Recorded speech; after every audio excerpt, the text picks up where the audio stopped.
আমরা যারা এখন পর্যন্ত সুস্থ আছি আমরা তো মোটামুটি সবাই আন্দোলন করেছি। আর কম বেশি সবাই আমরা এই ছাত্র আন্দোলন করেছি, পাশে দাঁড়িয়েছি।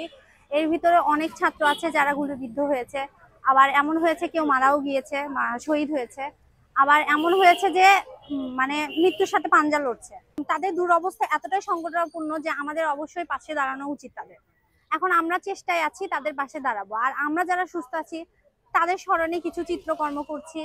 স্টুডেন্টদের তো ইচ্ছা থাকলেও তাদের তো আর সেই অ্যাবিলিটি নাই যে তারা তাদের পাশে দাঁড়াতে পারবে। তারা চাইলেই একটা পেশেন্টকে যে টেক কেয়ার করতে হবে, তার হচ্ছে অর্থনৈতিক সাহায্য করতে পারবে, এটা একটা স্টুডেন্ট পারবে না কোনো মতেই। কারণ তারা স্টুডেন্ট, তাদের ইচ্ছা আছে কিন্তু করতে পারে। সরকারিভাবে তাদের পাশে দাঁড়ানো হয়, বৃত্তশালীরা যেন তাদের পাশে এগিয়ে আসে। আমাদের যেদিন আন্দোলন হয়েছে সেদিন বগুড়া ঘুনপাড়া চেনেন উপশহরের আগে, সেখানে এক দোকানদারের একজন ছেলে ছিল। তিনি আহত অবস্থায় এখন ঢাকায় ভর্তি আছে। তার মাথায় একটা গুলি লাগছে, একটা গুলি বের হয়েছে আর একটা গুলি বের হয় নাই।